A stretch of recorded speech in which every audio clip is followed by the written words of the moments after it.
بسم اللہ الرحمن الرحیم وبہ نستعین سبحانک لا علم لنا الا ما علمتنا انک انت العلیم الحکیم الحمد للہ رب العالمین والصلاة والسلام علی سید المرسلین وعلی آلہ وصحبہ اجمعین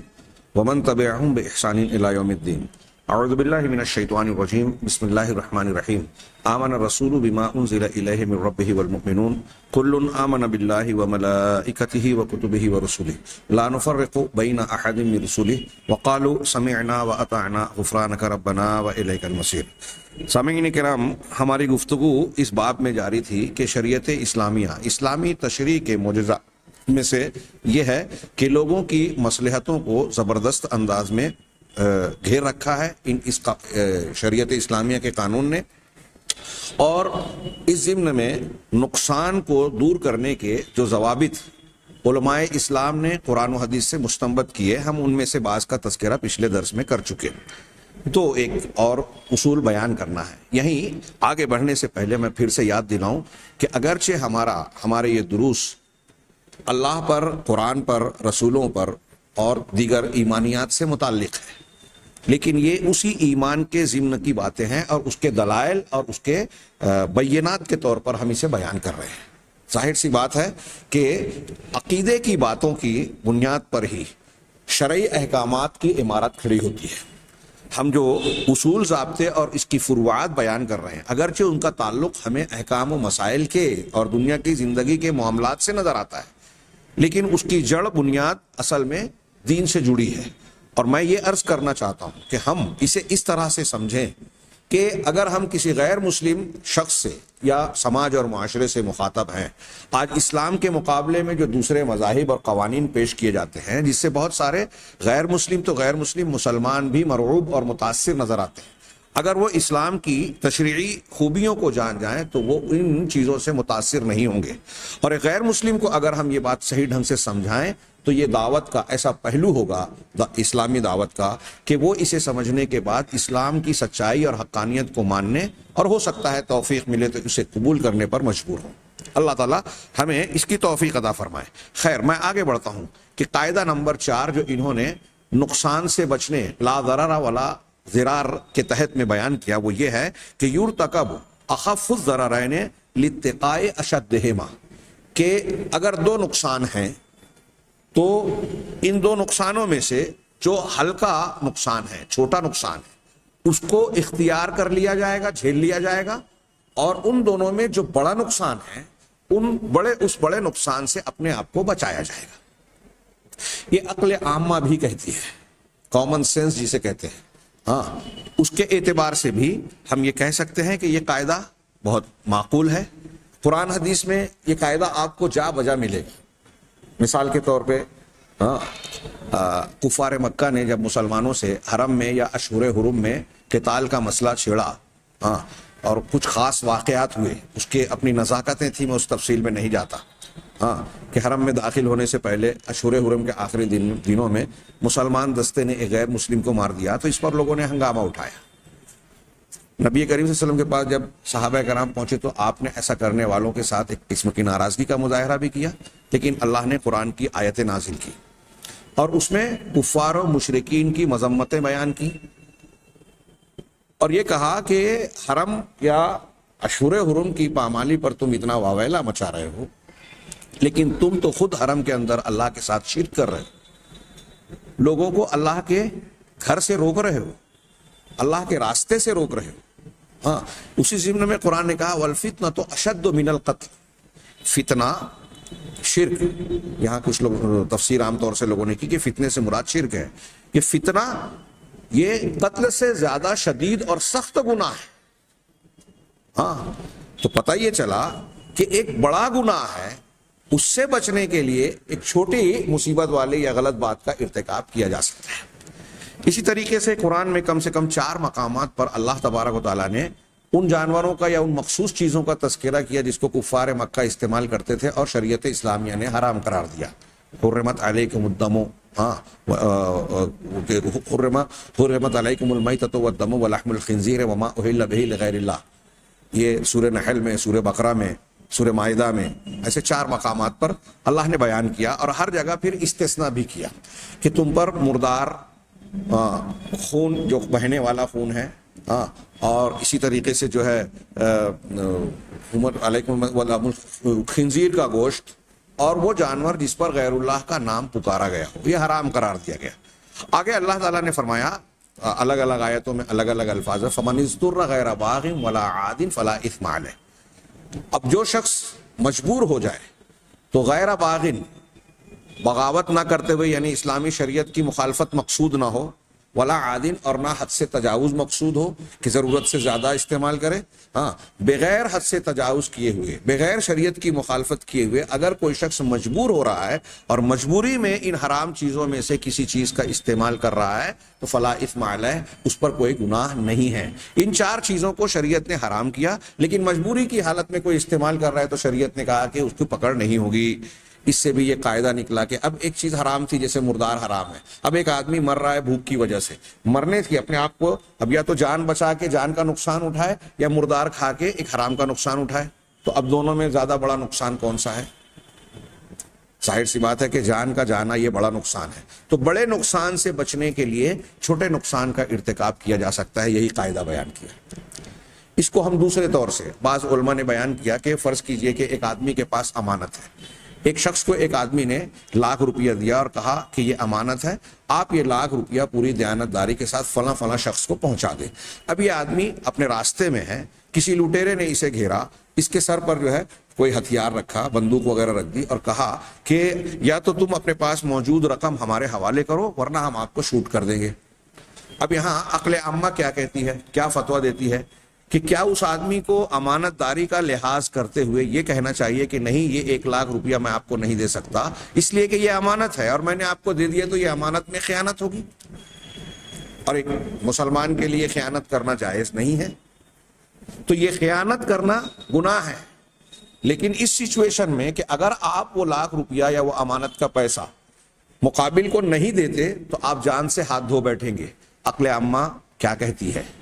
کہ آپ اپنے آپ کو بڑے ضرر سے بچائیں، یعنی اپنی جان بچائیں۔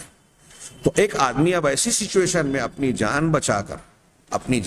کر وہ امانت اس کے حوالے کرتا ہے تو ہم یہ نہیں کہیں گے کہ وہ غلط آدمی ہے یا اس نے غلط کام کا ارتکاب کیا۔ یہ اسلامی شریعت کے اصول بھی یہی کہتے ہیں کہ بڑے نقصان سے بچنے کے لیے چھوٹے نقصان کو اٹھایا جا سکتا ہے۔ اس کی فروعات میں سے صاحب کتاب نے بیان کی کہ تطلق الزوجۃ من زوجها للضرر والاعسار، کہ بیوی کو نقصان اور تنگ دستی میں مبتلا کرنے کے مقابلے میں شوہر سے طلاق دلوا دیا جائے گا۔ اب سوچئے کہ طلاق بری چیز ہے، کوئی بھی آدمی اس کو برا سمجھتا ہے اور بری چیز ہے،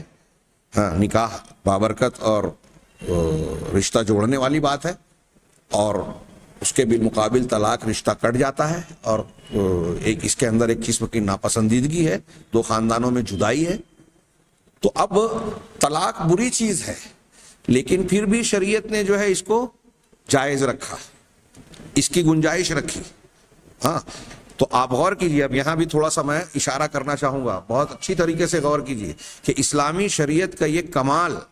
طلاق کا جو پورا نظام دیا اس میں 3 طلاق کی گنجائش 3 مرتبہ رکھی۔ ایک مرتبہ میں وہ گنجائش ختم نہیں ہوتی، لیکن آج لوگوں نے اس کو اختلافی مسئلہ بنا دیا کہ سوچنے سمجھنے کا اور صحیح فیصلہ کرنے کا بھرپور موقع ملے 3 مرتبہ میں۔ ایک مرتبہ آدمی نے طلاق دیا، وہ طلاق پر قائم ہے، اگر چاہے تو عدت میں واپس بیوی کو رکھ لے ہوئے، اب وہ ایک طلاق قائم رہے گی، اور پھر ہو سکتا ہے کہ ایک طلاق دینے کے بعد دونوں کے اندر اصلاح ہو جائے اور پھر کبھی دوبارہ طلاق کی نوبت نہ آئے۔ ہاں،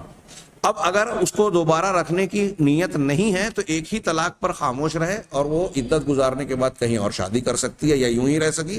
پھر 5 سال 10 سال 11 سال کے بعد اگر وہ ایک طلاق کے بعد وہ پھر سے اس بیوی کو لانا چاہتا ہے تو عدت ختم ہونے کے بعد کتنی بھی لمبی مدت گزر گئی ہو وہ پھر سے نئی نکاح جدید کر کے اپنی بیوی کو، اس عورت کو پھر سے بیوی بنا سکتا ہے ایک طلاق دینے کے بعد۔ اب اس کے بعد پھر سے دونوں کے اندر ازدواجی زندگی ہے، دونوں میں کھٹاس اور برائی پیدا ہوئی، تو وہ سارے پروسیجرز جو طلاق سے پہلے شریعت اسلامیہ نے بتائے، سمجھانا، مارنا، بستر الگ کرنا، ایک آدمی اس کے گھر کا ایک آدمی اس کے گھر کا، یہ سارے معاملات نپٹانے کے بعد پھر جو ہے ایسی طہارت اور پاکیزگی میں جس میں انسان نے اپنی بیوی کے ساتھ جماع یا ہم بستری نہ کی ہو، اس میں ایک طلاق دینا۔ سوچئے اسلامی آداب اور اصول کے مطابق اگر طلاق کا معاملہ پیش ہوتا تو یہ طلاق خیر ہی خیر رہتا. اول تو اس کی شرح بہت کم ہو جاتی، دوسرے ایک طلاق دو طلاق میں ہو سکتا ہے کہ بہت سارے گھر ٹوٹنے والے پھر سے بن جاتے. خیر اس کے باوجود اگر کوئی معاملہ میاں بیوی کا ایسا نظر آتا کہ ان دونوں میں نبھنے کا کوئی چانس اور موقع نظر نہیں آتا، کوئی ایسی بات نظر نہیں آتی کہ ان دونوں میں نبھاؤ ہوگا، شوہر عورت پر ظلم کر رہا ہے یا اسے ناپسند کر رہا ہے یا بیوی جو ہے شوہر کے ساتھ نبھا نہیں کر پا رہی ہے، تو ایسی صورت میں اگرچہ یہ طلاق ناپسندیدہ ہے لیکن دونوں کے ایک ساتھ رہنے میں بڑا نقصان ہے کہ ایک دوسرے سے تنگی محسوس کر رہے ہیں، زندگی اجیرن اور جہنم بنی جا رہی ہے، ہاں، اور ایک دوسرے سے نقصان اٹھائیں گے. ایسی صورت میں اس نقصان سے جو بڑا نقصان ہے بچنے کے لیے اس نقصان کو جو چھوٹا ہے طلاق کی شکل میں قبول کر لیا جائے. کیونکہ اگر ان دونوں کو زبردستی باندھ کر رکھا جائے، اب اس کو میں سمجھانے کے لیے پریکٹیکل زندگی میں دیکھیے کہ غیر مسلم دنیا میں ہندوؤں کے یہاں یا مسلمانوں کے بعض علاقوں میں طلاق دینا بہت زیادہ ناپسندیدہ چیز سماجی طور پر مانی جاتی ہے کہ اگر اس گھر میں طلاق ہو گیا تو اب آئندہ اس گھر کے کسی انسان کی شادی ہونا مشکل ہو جاتی ہے. تو چونکہ سماجی اعتبار سے اس چیز کو بہت مشکل بنا دیا گیا جس کی شریعت نے گنجائش رکھی تھی، تو نتیجہ کیا نکلتا ہے کہ اب اگر کوئی عورت ایسی آ گئی میاں بیوی کے درمیان نبھاؤ نہیں ہو رہا ہے، جھگڑا ہے، تناؤ ہے، بے چینی ہے، عدم سکون ہے، تو ایسی صورت میں نتیجہ کیا نکلتا ہے کہ شوہر یا شوہر کے گھر والے یہ سوچتے ہیں کہ یہ عورت ہمارے لیے وبال ہے، ہم اس کو جھیل بھی نہیں سکتے اور اس کو طلاق دے کر چھوڑ بھی نہیں سکتے. طلاق دیں گے تو سماج اور معاشرے میں بدنامی ہوگی، ہمارے لیے مستقبل میں ہماری دوسری بچیوں کے لیے دقت ہوگی. لہٰذا کیا کرتے ہیں کہ چال بازی کر کے جال بچھا کر عورت کو قتل کرنے کا انتظام کرتے ہیں. ہمارے ہندوستان میں جہیز کی بھیڑ چڑھنے والی یا اور دوسرے اس قسم کے سماجی زندگیوں میں مشکل بننے والی عورتوں کا قتل بڑا ایک سنگین اور نازک مسئلہ بنا رہا ہے. ابھی تازہ بعض مسلم لڑکیوں نے خودکشی کی اور الزام یہ ہے کہ کہیں جہیز کا مطالبہ کیا، کہیں کچھ اور مسائل رہے. فی الحال ہم ان مسائل کی طرف نہیں جاتے، لیکن جب طلاق کے راستے کو مسدود کیا گیا، بند کیا گیا، تو دو مضرتیں سامنے آئی. ایک کو میں نے بیان کیا. دوسری طرف یورپ کی دنیا میں ہم دیکھتے ہیں کہ طلاق جب شرعاً وہاں قانوناً جو ہے بہت بری بات بن گئی اور بڑا مشکل مرحلہ بن گیا، تو نتیجہ یہ نکلا کہ وہاں لوگوں نے کہا کہ جب طلاق اتنا بڑا مسئلہ ہے اور یہ ممکن ہے کہ ہم شادی کرنے کے بعد میاں بیوی نبھاؤ نہ کر سکیں، تو بہتر ہے کہ شادی ہی نہ کی جائے. بغیر شادی کے، بغیر نکاح کے اپنے کام جب چل رہے ہیں، کوئی لڑکی پسند آ گئی، لڑکے کو لڑکا پسند آ گیا، باہمی رضامندی سے ایک دوسرے سے جو ہے ملاپ کر لیا، جب تک دونوں میں جمتی ہے، نبھتی ہے تو ریلیشن شپ میں رہیں، اور جہاں نہیں جمع تو تو نہیں اور صحیح اور نہیں اور صحیح کے قاعدے کے مطابق تم اپنے راستے ہم اپنے راستے. اس میں کوئی مذائقہ نہیں اور قانوناً اس کی چھوٹ اور اجازت مل گئی. تو وہاں ہم دیکھ رہے ہیں کہ نکاح کی پابندی سے، طلاق کے مشکل بننے کی وجہ سے نکاح کو ایک پابندی سمجھا گیا اور شادی سے ہی فرار اختیار کر لیا گیا. ہندوستانی یا مشرقی سماج میں چونکہ شادیاں ہوتی ہیں اور نکاح کو جب طلاق کو جب ممنوع قرار دیا گیا، جیسے ہندو سماج میں ہم دیکھتے ہیں، اور بہت سارے اس کے اثرات سے ہمارے ملک کے مسلمان یا دوسری طبقات کے لوگ، تو ان لوگوں نے یہ دوسرے راستے نکالے کہ جو لڑکی اب رکھنے کے لائق نظر نہیں آ رہی ہے تو طلاق دینے کی بجائے اس کی زندگی کا خاتمہ کر دیا جائے. کچن کی گیس کو کھول دیا، ہاں، بہو نے جا کے جو جیسے ہی ماچس کی تیلی کو روشن کیا ویسے ہی پورے کمرے میں آگ لگ گئی اور دوسری چیزوں کے ساتھ بہو بھی جل کے راکھ ہو گئی، قتل کر دیا گیا. تو اب طلاق دینا ایک چھوٹا نقصان ہے، ہاں، اور تنگی پریشانی کے ساتھ روکے رکھنا طلاق نہ دے کر، جو کہ بڑے بڑے نقصانات کا پیش خیمہ بن جاتی ہیں. ان دونوں میں کون سی بات زیادہ بہتر تھی؟ بہتر تو یہی ہے کہ ایک بچی اگر کسی گھر میں اس کا نباہ نہیں ہو رہا ہے تو وہ زندہ سلامت اپنے ماں باپ کے گھر واپس لوٹ آئے. یہ زیادہ بہتر ہے بنسبت اس کے کہ اس کو وہاں جھونکے رکھیں، بالآخر اس کو قتل کر دیا جائے یا ظلم کی چکی میں پیسنے دیا جائے. اسی لیے یہ ایک قاعدہ کہ بڑے نقصان سے بچنے کے لیے چھوٹے نقصان کا ارتکاب کیا جا سکتا ہے. شریعت کے بہت سارے نصوص کے ذریعے سے یہ اصول نکلتا ہے جس کا میں نے کچھ کا اشارہ کیا، ذکر کیا. تو عورت کو طلاق دلا دیا جائے گا ضرر اور تنگی سے بچانے کے لیے، ضرر اور تنگی بڑا نقصان ہے، طلاق اس کے مقابلے میں چھوٹا نقصان ہوتا ہے، اس لیے اس کی اسلامی شریعت نے گنجائش رکھی ہے۔ یہ اسلام کی طلاق کی گنجائش اسلام کی خامی نہیں ہے بلکہ خوبی ہے، جس کی وجہ سے عورتوں کو زندہ رہنے کا حق ملتا ہے۔ ہاں، طلاق حاصل کرنے کے بعد وہ عورت کسی دوسرے مرد سے اور وہ مرد کسی دوسری عورت سے شادی کر سکتے ہیں۔ ان دونوں میں نباہ نہیں ہو رہا تھا، گھر جہنم بنا ہوا تھا، لیکن اگر اس عورت کو اس کے مزاج کے موافق دوسرا شوہر مل جائے تو اب ان کی زندگی جو ہے جنت اور لذت کا سبب بن سکتی ہے۔ ہاں، اچھا گھر بس سکتا ہے۔ یہی بات اس شوہر کے بارے میں بھی کہی جا سکتی ہے۔ یہ ایک مثال دی۔ اسی طریقے سے کہہ رہے ہیں کہ فقراء اور محتاج لوگوں کا نفقہ اور خرچہ مالدار اور قریبی رشتہ داروں پر نافذ کرنا۔ ہاں، ایک غریب رشتہ دار ہے یا پڑوسی ہے، ہاں، اور اس کے مقابلے میں ایک بہت مالدار آدمی ہے۔ اب مالدار آدمی کو شریعت یہ کہہ رہی ہے کہ آپ کو چاہیے کہ اپنے مال میں سائل اور محروم، غربا اور مساکین کا ایک حق ہو۔ ایک تو وہ حق ہے جس کو ہم فرض کہتے ہیں زکوٰۃ کی شکل میں، ایک وہ ہے جو بعض اوقات فرض ہو جاتا ہے، جیسے اللہ کے نبی صلی اللہ علیہ وسلم کی وہ حدیث جو حدیث قدسی ہے کہ اللہ تعالیٰ قیامت کے دن بندے سے سوال کرے گا کہ میں بھوکا تھا تو نے کھانا نہیں کھلایا، میں ننگا تھا تو نے کپڑا نہیں پہنایا، ہاں، میں بیمار تھا تو نے عیادت نہیں کی، پورے جملے ہیں لمبے۔ اللہ تعالیٰ سے وہ کہے گا کہ تو تو رب العالمین ہے، سارے لوگوں کا رزاق، روزی دینے والا، تو کیسے بھوکا رہ سکتا ہے؟ اللہ تعالیٰ کہے گا تیرے پڑوس میں فلاں شخص جو ہے وہ بھوک سے بے تاب تھا، ہاں، تیرے پاس کھانے کا سامان موجود تھا، تو نے کھا لیا، سو گیا، ہاں، تو نے اسے پوچھا نہیں، اگر تو نے اسے اس بھوکے کو کھانا کھلایا ہوتا تو گویا مجھے کھانا کھلایا ہوتا۔ یہی ننگے اور بیمار کی بات بھی کسی ضمن میں بھی کہی جائے گی۔ اس کا مطلب ایسی سچویشن میں ایک مالدار پر یہ ضروری ہے۔ مالدار سے مراد یہاں صرف وہی نہیں جس کا بہت بڑا بینک بیلنس ہو، ایک وہ شخص جو اپنی ضروریات کو پورا کر رہا ہے اور اپنی ضروریات کو پورا کرنے کے مقابلے میں اس کو کسی کے سامنے ہاتھ پھیلانے کی حاجت اور ضرورت نہ ہو، ہاں، وہ غنی ہے شریعت کی نظر میں۔ اور جو صاحب نصاب ہے وہ مالدار کی حیثیت رکھتا ہے جو زکوٰۃ دے سکتا ہے۔ تو اب یہاں تو یہ بھی کہا گیا کہ آپ کا پڑوسی اگر بھوکا ہے اور آپ کے گھر میں کھانے کا سامان ہے اور کم پڑ رہا ہے تو آپ سالن میں جو ہے پانی بڑھا دیں، لیکن اپنے ساتھ ساتھ اس بھوکے پڑوسی کو بھی کھلائیں، بھوکے رشتہ دار کو بھی کھلائیں۔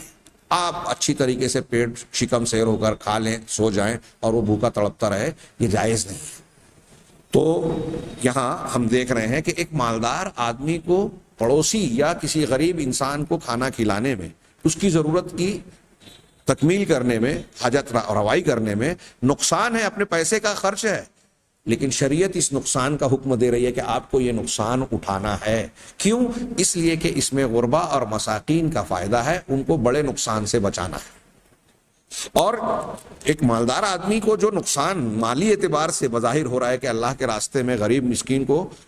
کی ضرورت کی پورا کرنے پر خرچ کر رہا ہے، یہ مالی اعتبار سے بظاہر خرچ اور نقصان نظر آ رہا ہے، حقیقت میں تو وہ فائدہ ہے۔ وہ اللہ تبارک و تعالیٰ کے امتحان، اس کے حکم کی تعمیل کر کے بہت بڑے اجر و ثواب کا حقدار بنتا ہے، جو حقیقت میں دیکھا جائے تو نقصان نہیں ہے، خاص طور سے آخرت کے بدلے کی شکل میں اگر اسے دیکھا جائے۔ تو یہ دو مثالیں انہوں نے دی، کچھ مثالیں میرے بیانات میں آ گئیں کہ عقل عامہ بھی یہ کہتی ہے کہ اگر ہمارے سامنے دو نقصانات ہوں تو چھوٹے نقصان کو ہم جھیل جائیں، بڑے نقصان سے اپنے آپ کو بچائیں۔ یہ ایک بہت ہی اہم قاعدہ ہے۔ شیخ الاسلام علامہ ابن تیمیہ نے دعوت و تبلیغ کے راستے میں اس بات کو بیان کرتے ہوئے کہا کہ بہت سارے دعات، علماء اور مبلغین ان قواعد کو سمجھتے نہیں ہیں کہ دو خیر دو شر، یا ایک خیر اور ایک شر اگر سامنے ہو تو کس کو اب اختیار کیا جائے، کس کو چھوڑا جائے۔ اگر ہمارے سامنے کوئی ایسی سچویشن آتی ہے، ایسی حالت آتی ہے کہ ایک چیز کا اگر ہم ارتکاب کرتے ہیں تو ایک نقصان ہوگا، ایک فائدہ ہوگا، تو وہاں دیکھا جائے کہ نقصان زیادہ بڑا ہے یا فائدہ زیادہ بڑا ہے۔ بہت اہم قاعدہ ہے۔ آج ہمارے یہاں بہت سارے مسلم نوجوان، دعات، علماء اس کو جانتے نہیں۔ اب ایک آدمی مثال کے طور پہ آپ کسی بستی میں گئے، اس بستی کے لوگ شرک کر رہے ہیں، اس بستی کے لوگ شرک کر رہے ہیں، یعنی فرض کیجئے قبر پرست ہیں۔ اب آپ کو وہاں جمعہ کے دن تقریر کرنے کا موقع ملتا ہے۔ یہ ایک پریکٹیکل مثال ہے جو میں نے دیکھی ہے، اس لیے اسے بیان کر رہا ہوں۔ اب آپ وہاں یہ ضد کرتے ہیں جا کے کہ میں اگر تقریر یہاں کروں گا تو سنت کا طریقہ یہ ہے کہ ممبر پر چڑھ کر جمعہ کا خطبہ دوں، ممبر سے نیچے جو تقریر کرتے ہیں وہ حدیث سے ثابت نہیں ہے، اس لیے میں نہیں دوں گا۔ آپ کو یہ موقع مل رہا ہے کہ آپ ان کے درمیان اگر ممبر سے نیچے تقریر کر رہے ہیں تو شرک کا رد کریں گے، صحیح عقیدہ انہیں بتا سکتے ہیں، جو بڑا نقصان ہے، بڑی بری بات ہے۔ لیکن ایک داعی اور ایک مبلغ یا تو خود یا کوئی اس کو دوسرے لوگ کہتے ہیں کہ نہیں صاحب آپ ممبر کے نیچے والی تقریر نہیں کریں گے، اس لیے کہ یہ خلاف سنت ہے۔ آپ خلاف سنت چیز کا ارتکاب اس لیے نہیں کر رہے ہیں کہ وہ خلاف سنت ہے، لیکن اگر یہ چیز کرنے کا موقع ملتا ہے اور اس کو آپ تھوڑی دیر کے لیے نظر انداز یا ڈیلے کر رہے ہیں، آپ مان نہیں رہے ہیں لیکن وقتی طور سے اسے اختیار کر رہے ہیں، مقصد یہ ہے کہ پہلے ان کا عقیدہ درست کروں، قرآن و حدیث کو ماننے کا جذبہ پیدا کروں، اور جب یہ عقیدہ اور کتاب و سنت کا منہج ان کا درست ہو جائے گا تو بعد میں اس بات کو بھی وہ تسلیم کریں گے۔ نبی کریم صلی اللہ علیہ وسلم نے جس وقت اسلام صحابہ کرام کے سامنے عہد جاہلیت یا کفار و مشرکین کے طور پر تھے پیش کیا تو دین کی ساری مبادیات پیش نہیں کی۔ جو لوگ نئے نئے مسلمان بن کر آئے ان کو بیک وقت ساری تعلیمات آپ نے پیش نہیں کر دی، چند چیزیں پیش کی، بلکہ بعض مثالیں تو ایسی بھی ملتی ہے کہ کچھ لوگ آئے جیسے بخاری وغیرہ میں اور انہوں نے کہا کہ ہم اسلام تو قبول کریں گے لیکن زکوٰۃ نہیں دیں گے، جہاد نہیں کریں گے۔ آپ نے وقتی طور سے ان کی بات کو قبول کر لیا، بعض لوگوں کی آپ نے قبول نہیں کی، دونوں مثالیں موجود ہیں تو حالات اور تقاضوں کا لحاظ کرتے ہوئے۔ لیکن کچھ لوگوں کی بات کو قبول کیا، جب وہ لوگ اسلام قبول کر کے واپس پلٹے اور صحابہ نے کہا کہ ان لوگوں نے تو دین کی بنیاد کے تعلق سے کہا ہے کہ ہم عمل نہیں کریں گے، تو اللہ کے نبی صلی اللہ علیہ وسلم نے فرمایا کہ ابھی ان کے دل میں ایمان داخل نہیں ہوا ہے، جب ایمان ان کے دل میں چلا جائے گا تو وہ زکوٰۃ بھی دیں گے، جہاد بھی کریں گے، اور بعد میں انہوں نے دونوں کیا۔ تو یہاں آپ دیکھ رہے ہیں کہ مصلحت کیا ہے۔ اگر اللہ کے نبی صلی اللہ علیہ وسلم ان لوگوں کو یہ شرط رکھ دے کہ نہیں صاحب آپ کو پورے دین پر ابھی عمل کرنا پڑے گا، تو ہو سکتا ہے وہ اسلام میں داخل نہ ہوتے۔ تو اسلام میں داخل نہ ہونا یہ بڑا نقصان تھا۔ حکمت کا تقاضا، دعوت کا تقاضا یہ تھا کہ ابھی انہیں اسلام میں داخل ہونے دیا جائے، اور ایک غلط شرط جو وہ پیش کر رہے ہیں وقتی طور سے اسے قبول کر لیا جائے۔ جب وہ مسلمان ہو جائیں گے، اسلام اور ایمان ان کے دل میں آ جائے گا، اللہ کا ڈر، اللہ کی فرما برداری کا جذبہ آ جائے گا، تو اب انہیں دوسرے احکامات سمجھا کر بتائے جا سکتے ہیں۔ یہ بہت ہی اہمیت کی حامل بات ہے۔ ہاں، ہمارے یہاں بہت سارے دعات اسے سمجھتے نہیں ہیں۔ اب ایک عالم دین اور داعی اگر کسی ایک خلاف سنت چیز کا بظاہر ارتکاب کر کے ایک بڑے فائدے کے پیش نظر کوئی عمل کرتا ہے تو ہمارے یہاں 10 لوگ اعتراض کرنے کھڑے ہو جاتے ہیں کہ دیکھیے اس نے یہ سنت کے خلاف کام کیا، یہ ممبر کے نیچے جو ہے تقریر کر رہے ہیں۔ میں نے ایک مثال دی، ایسا بہت کچھ ہوتا ہے کہ دیکھیے یہ اپنے آپ کو وہاں اہل حدیث نہیں کہہ رہے ہیں، کوئی سماج، کوئی شخص جو ہے قرآن حدیث کی تعلیم کسی شہر علاقے میں جا کے دے رہا ہے، وہاں اپنی شناخت کو واضح نہیں کیا، تو وہاں اس کے اپنی شناخت کے واضح نہ کرنے کی اپنی حکمتیں ہیں، ضرورتیں ہیں، جو بڑے مقاصد اور فائدے کے پیش نظر ہے۔ لیکن دور سے ایک آدمی کہتا ہے دیکھیے یہ اپنی شناخت بیان نہیں کر رہا ہے، اور اس پر اعتراض کر کے سوالیہ نشان اٹھا دیا کہ نہیں یہ آدمی تو ہمارے لیے قابل قبول ہے ہی نہیں۔ ایسا ہمارے ارد گرد میں عملی طور پہ ہم دیکھ سکتے ہیں۔ تو یہ ایک قاعدہ شریعت کا ہے جو قرآن و حدیث کے ہی نہیں بلکہ عقل عامہ کے موافق ہے، اور یہ جو قواعد بیان کر رہے ہیں یہی بیان کرنا چاہتے ہیں کہ یہ 1400 سال پہلے لائی ہوئی شریعت کے اندر یہ عجیب زبردست قسم کی عقلیت اور ہر زمانے کی رعایت اور نقصان سے بچ کر فائدے کی چیزوں کو اختیار کرنے کی تعلیم اور اصول پائے جاتے ہیں۔ یہ کوئی معمولی بات نہیں ہے، اسلام کا تشریعی معجزہ ہے۔ 5ویں نمبر پر اور آخری نمبر پر نقصان کو دفع کرنے کے تناظر میں انہوں نے 5واں قاعدہ بیان کیا، دفع المضار مقدم علی جلب المنافع، کہ نقصانات کو دفع کرنا، ضرر کو ہٹانا، نقصان سے بچنا، یہ اہم ہے، مقدم ہے، راجح ہے، ہاں، فائدوں کے حصول کے مقابلے میں۔ یعنی ایک چیز میں ایک طرف ہمارے سامنے فائدہ حاصل کرنا ہے اور ایک طرف نقصان سے بچنا ہے، دونوں میں اہمیت کی حامل بات کون سی ہے؟ اہمیت کی حامل یا مقدم بات، قابل ترجیح پہلو کون سا ہے کہ اپنے آپ کو نقصان سے بچایا جائے۔ اس کو ایک دوسرے لفظوں میں بیان کروں، ہمارے سامنے ایمانیات میں جنت اور جہنم ہے۔ جنت میں ہم داخل ہوں یہ ہمارے فائدے کی بات ہے، لذت کا مقام، انعام کا مقام ہے، یہ جلب منفعت سمجھ لیجئے اس کو کہ فائدے کا حصول ہے۔ جنت کا پانا یہ یقیناً ایک مومن کا خواب اور شوق ہونا چاہیے. اس کے بالمقابل جہنم سے بچنا، جہنم میں جانا نقصان ہے. ہاں،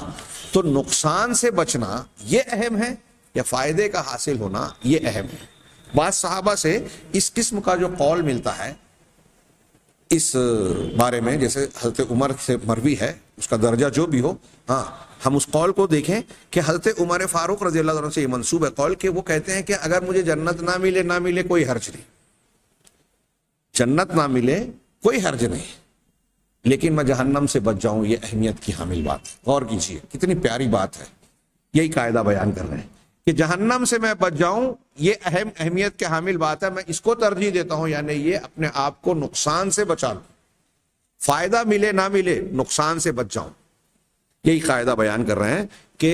نقصانات سے بچنا یہ مقدم ہے فوائد کے حصول کے مقابلے میں. اس کی فروعات میں سے یعنی ایک مثال دی صاحب کتاب نے کہ اس قاعدے کے ضمن میں ہم یہ ایک فرع اور یہ ایک بات مسئلہ جان سکتے ہیں کہ یمنع ان یتصرف المالک فی ملکہ اذا کان تصرفہ یضر غیرہ،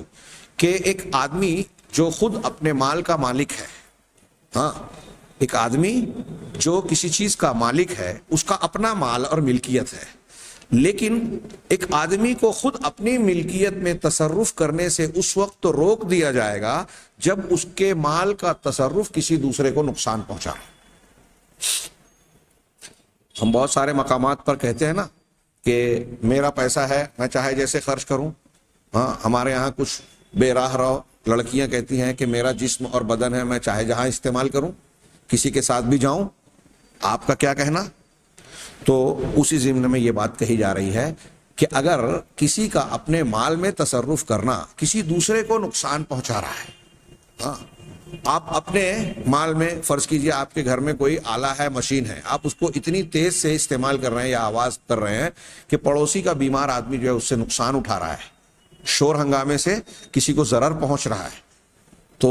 دنیا کا قانون بھی کہتا ہے کہ ایسا شور آپ نہیں مچا سکتے جس سے پڑوسی کو دواخانے میں ایڈمٹ جو ہے زیر علاج مریضوں کو جو ہے نقصان پہنچتا ہو، ان کو ضرر اور تکلیف ہوتی ہو، یا کسی پڑھنے لکھنے والے کو ڈسٹرب ہوتا ہو. مسجد میں آپ اس طریقے سے کوئی حرکت اور عمل نہیں کر سکتے کہ مسجد میں عبادت میں مصروف کسی انسان کو خلل ہو اللہ کی عبادت کرنے میں. تو مسجد میں آپ کوئی اچھا کام کرنے جا رہے ہیں لیکن اس طریقے سے کر رہے ہیں کہ دوسرے کو نقصان پہنچ رہا ہے، اس کو ڈسٹرب ہو رہا ہے، عبادت میں خلل پڑ رہا ہے، تو آپ کو روک دیا گیا. ایسے ہی اگر آپ کے مالی تصرف سے، خود آپ کا مال ہے لیکن آپ اپنے مال کا استعمال اس طریقے سے کرتے ہیں کہ کسی دوسرے کو نقصان، اس کی 50 سینکڑوں شکلیں ہو سکتی ہیں. کہ ایک آدمی یہ کہتا ہے کہ میں اپنا مال، اپنی زمین، اپنے فلاں اور اپنی فلاں چیز کا استعمال کر رہا ہوں، آپ کا اس سے کیا لینا دینا ہوگا. ہمارے یہاں جب یہ گفتگو ہوتی ہے، اب اس کو آج کے قاعدے پہ جوڑیے، ہاں کہ انسان کی آزادی کے لیے لوگ بات کرتے ہیں. اب کہتے ہیں کہ میں آزاد ہوں، میں چاہے جو کروں. جی آپ کی آزادی کی کیا حد ہے؟ ہاں ہالینڈ کا یا کہاں کا ایک جملہ بڑا مشہور ہے، بیان کیا جاتا ہے کہ ایک شخص کے نے جو ہے کسی کو ناک پر گھونسا مارا تو اس نے احتجاج کیا اور کہا کہ بھائی میں آزاد ہوں، میں اپنا ہاتھ جو ہے لہرا رہا ہوں ہوا میں، آپ کی ناک آ گئی. تو اس شخص نے جواب دیا کہ جہاں سے میری ناک شروع ہوتی ہے وہاں سے آپ کی آزادی کی حد ختم ہو جاتی ہے. یعنی آپ اپنی آزادی کا استعمال اس طرح نہیں کر سکتے کہ دوسرے کی ناک پر آپ کا گھونسا پڑ جائے، دوسرے کو نقصان پہنچ جائے. یہ عقل عامہ اور آج کا قانون بھی اسے تسلیم کرتا ہے، اور شریعت اسلامیہ بھی اس کو ایک قاعدے کے طور پر پیش کرتی ہے کہ نقصانات سے بچاؤ یہ اہمیت کا حامل ہے فائدے کے حصول کے لیے. اب آپ اپنی ملکیت ہی میں فائدے کا کوئی کام کر رہے ہیں لیکن اس طریقے سے کر رہے ہیں کہ اس سے آپ کو یا دوسروں کو نقصان پہنچ رہا ہے، تو دوسرے کے نقصان کو سے بچنا اس کو ترجیح دی جائے گی. وہاں آپ کا فائدہ اٹھانا جائز نہیں ہوگا، ممنوع ہوگا. اس کی جیسی شکل ہوگی اس اعتبار سے اس کی ممانعت کا درجہ ہوگا. یہ نقصان سے بچنے کے تعلق سے چند اصول بیان کیے. آگے انہوں نے ایک موٹا عنوان بڑا عنوان دیا، المبادئ الخاصہ بسد ذرائع الفساد. بڑی پیاری بحثیں ہیں یہ. شریعت اسلام 1400 سال پہلے کی یہ قانون سازی قرآن حدیث نے بیان کیا. تو عنوان کا مطلب صرف آج بیان کر دوں کہ فساد کے، بگاڑ کے جو ذرائع اور راستے ہو سکتے ہیں ان راستوں کا